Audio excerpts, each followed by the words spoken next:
Friends, welcome back to our channel पढ़ते विश्व। तो आज की इस वीडियो में हम लोग पढ़ेंगे class 6 NCERT science chapter 11 air around us. तो इसके पहले वाले वीडियो में हम लोगों ने जो हमारा टॉपिक है ऑक्सीजन, इसके पहले वाले सारे टॉपिक कंप्लीट कर लिए थे। आज की इस वीडियो से हम लोग को ये ऑक्सीजन स्टार्ट करना है, तो चलिए शुरू करते हैं। Activity 3. In the presence of your teacher, fix 2 small candles of the same length on a table. Light both the candles. Cover one of the candles with an inverted glass tumbler. Observe both the candles carefully. Do both the candles continue to burn or go off? You must have observed that the candle covered with glass tumbler got extinguished after some time, whereas the other candle continued burning.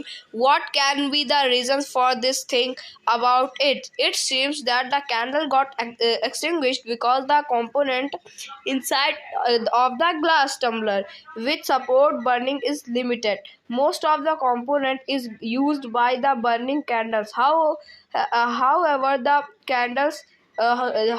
other candle is getting continued supplies of air. This components of air which supports burning is known as oxygen. तो आप लोगों को क्या करना है, आप लोगों को एक कैंडल को ब्लो करना है, जलाना है, फिर उसके ऊपर आप लोगों को एक ग्लास रख देना है, ग्लास, वो भी जो कांच का ग्लास होता है वैसा ग्लास रख देना है। फिर उसके बाद आप लोग जब वो कैंडल जलते जलते उसके ऊपर आप लोग कांच का ग्लास रख देंगे। फिर क्या आप ऑब्जर्व करेंगे, कुछ देर तक तो वो कांच का ग्लास कैंडल जलेगी। उसके बाद वो आप लोग कांच के ग्लास के बाहर से देखेंगे कि कैंडल बंद हो जाएगी। वो क्यों बंद हो जाएगी?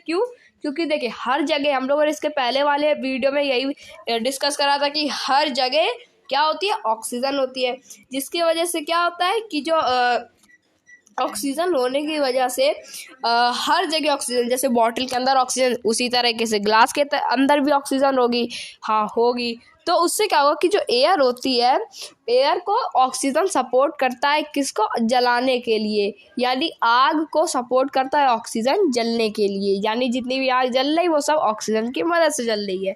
तो जितना ऑक्सीजन ग्लास के अंदर तब तक तो कैंडल जली, लेकिन सारा ऑक्सीजन तो जल गया। अब क्या बचा? अब कुछ नहीं बचा, ऑक्सीजन सारा खत्म, तो वो कैंडल बुझ गई। तो ये था। अब क्या हमारा third component, nitrogen. In activity 3, did you observe that air is still present in the glass bottle even after the candle blew out? This indicates the presence of some components in the air which does not support burning. The major part of the air which does not support burning candle is nitrogen. यानी कि जब हम लोग ये वाली activity कर लेंगे, glass tumbler को उसके ऊपर रख करके, फिर जो ऑक्सीजन हो जाएगी वो तो खत्म हो जाएगी। तो उससे क्या, जो ऑक्सीजन खत्म हो जाएगी तो उससे क्या, जो आग है वो तो बुझ जाएगी, लेकिन फिर भी उसके अंदर कुछ जो ऑक्सीजन या एयर है वो बची रहेगी, एयर बची रहेगी। तो वो एयर जो कि बर्निंग को, आग जलने को सपोर्ट नहीं करती है, वो क्या कहलाती है? वो नाइट्रोजन कहलाता है। ठीक है। तो अब जो हमारा थर्ड कंपोनेंट है, नेक्स्ट कंपोनेंट, वो है कार्बन डाइऑक्साइड। इसे भी पढ़ लेते हैं। In a closed room, if there is some materials that is burning, you may have felt suffocations. This is due to excess of carbon dioxide. That may be excess of carbon dioxide that may be accumulating in the room as the burning continues. Carbon dioxide makes up a small components of the air around us. Plants and animals consume oxygen for respiration and produce carbon dioxide. Plant and animal matter also consume oxygen and burning and few other gases. It is advisable not to burn dry leaves and discarded remains of the crop while polluted our surrounding. तो यहाँ पर क्या होता है कि जब भी हम लोग एक कमरे है, एक कमरा, उसके अंदर आग लग गई है, और अगर हम लोग उसी आग में बंद हो गए, उसी कमरे में बंद हो गए, तो हम लोग जल के तो नहीं बेहोश होंगे, लेकिन हम लोग उसके धुएं से बेहोश हो जाएंगे। जो आग होती है उसके धुएं से, वो धुआं क्या होता है? वो धुआं होता है कार्बन डाइऑक्साइड। जब भी हम लोग को सफोकेशन यानी हमारी सांस फूलने लगती है, हमें सांस नहीं आती है, तो वो क्या होती है? वो कार्बन डाइऑक्साइड होती है, जिसकी वजह से हमें क्या सफोकेशन होता है, हमें सफोकेशन होता है। किसकी वजह से? कार्बन डाइऑक्साइड की वजह से हमारी सांसें क्या फूलने लगती है। तो वो क्या चीज़ होती है? सफोकेशन होती है। यानी कि जब, और जो ह्यूमंस बीन है वो भी सफोकेशन, मतलब कि वो भी जो कार्बन डाइऑक्साइड है उसे रिलीज करते हैं, और जो एनिमल्स है उन्हें भी, वो भी रिलीज करते हैं जब वो लोग रेस्पिरेशन करते हैं। रेस्पिरेशन तो आप लोग को पता है, हम लोगों ने सारे पहले चैप्टर्स में सब डिस्कस कर रखा है। तो अब जो हमारा नेक्स्ट कंपोनेंट है वो है डस्ट एंड स्मोक। इसे भी चलिए पढ़ते हैं। The burning of fuel also produces smoke. Smoke contains a few gases and fine dust particles, and it often harmful. This is why you see long chimneys in factories. This take the harmful smoke and gases away from our noses, but brings it closer to the birds flying up in the sky. Dust particles are always present in air. तो यहाँ पर क्या होता है कि जैसे कि आप लोगों ने देखा होगा, जब भी कहीं फ्यूल जलता है, फ्यूल मतलब कि जब इंजन होता है, इंजन के अंदर तेल जलता है, उससे क्या होता है कि हमारी गाड़ी चलती है, इंजन चलता है। तो कुछ कुछ गाड़ियों में आप लोगों ने देखा होगा, बहुत सारी गाड़ियों में क्या धुआं निकलता है, जो कि इंजन गाड़ियों में इंजन होता है, इलेक्ट्रिक कार में नहीं। जिन गाड़ियों में इंजन होता है उनमें क्या धुआं निकलता है। तो वो धुआं क्या होता है? वो धुएं को स्मोक कहते हैं।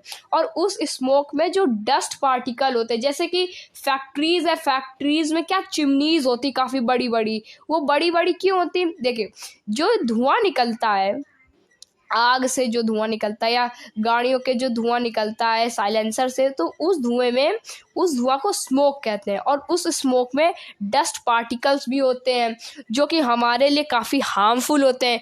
इसलिए जो फैक्ट्रीज है उनमें तो बहुत सारा डस्ट निकलता है, बहुत सारा स्मोक निकलता है, तो इसलिए क्या एक बहुत बड़ी चिमनी बनाई जाती फैक्ट्री में।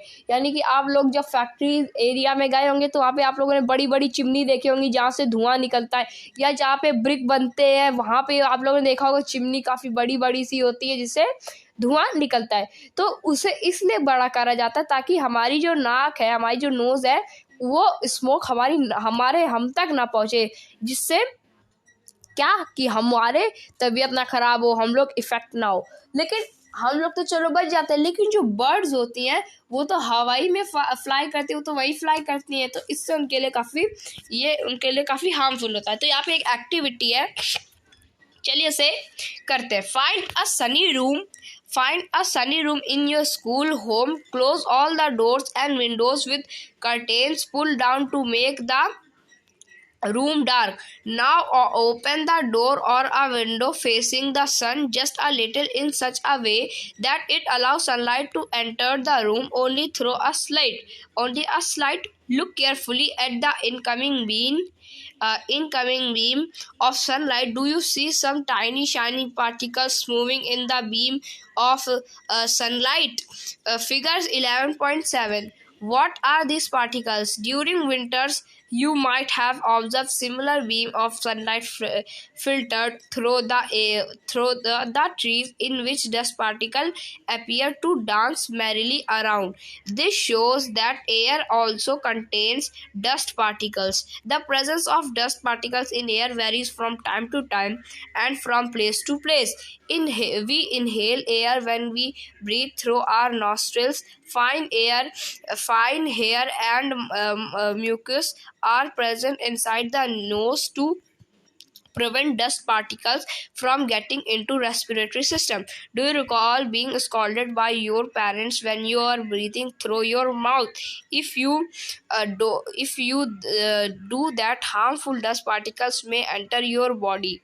We may conclude then that air contains some gases, water vapors and dust particles. The gases in air are mainly nitrogen, oxygen, small amount of carbon dioxide, and many other gases. However, there may be some variations of the composition of air from place to place. तो यहाँ पर क्या होता है कि इस activity में क्या कहा जा रहा है कि आप लोगों को एक सनी रूम लेना है। सनी रूम मतलब कि जहाँ धूप बहुत आती हो, और उसमें क्या करना है कि आप लोगों को उस रूम को चारों तरफ से बंद कर लेना है।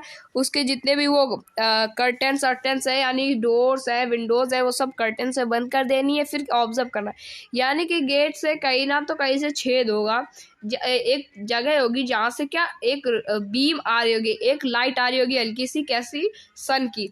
जैसे कि आप लोग इसमें देख पा रहे होगे, आपके घरों में भी आती होगी ऐसी लाइट, तो ये सन की लाइट होती है। तो इसमें क्या होता है, आप लोग देखते होंगे इसमें छोटे छोटे कुछ पार्टिकल्स होते हैं जो कि शाइन कर रहे होते हैं।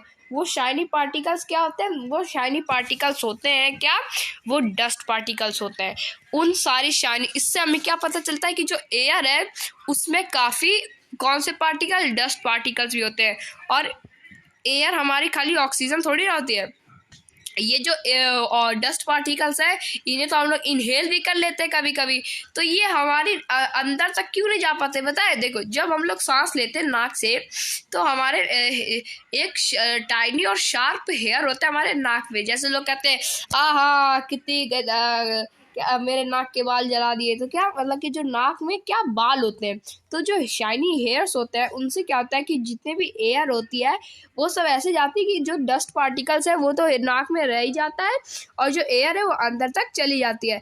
और जब ये जो डस्ट पार्टिकल ज़्यादा हो जाते हैं या एक बार में ज़्यादा डस्ट पार्टिकल आ जाते हैं हमारे नाक में, तो हम लोग को क्या छींक आ जाती है। कैसे? ऐसे हम लोग को क्या छींक आ जाती है। छींक किस लिए आती है? जब डस्ट पार्टिकल्स हमारे नाक में आ जाते हैं और वो हेयर्स उन्हें प्रिवेंट कर देते हैं। और आप लोगों के मम्मी पापा ने आप लोगों को डांटा भी होगा जब आप लोग मुंह से ब्रीथ कर रहे होगे। कैसे? जब आप लोग हाफने लगते तो आप लोग कैसे मुंह से ब्रीथ करने लगते, तो आपके मम्मी पापा ने डांटा होगा कि ऐसे मत करो। क्यों डांटते हैं? क्योंकि जो डस्ट पार्टिकल्स हैं, मुंह के अंदर तो कोई बाल आल होते नहीं है जिससे डस्ट पार्टिकल हो जाए, तो वो डायरेक्ट एंटर हो जाते हैं हमारी बॉडी के अंदर।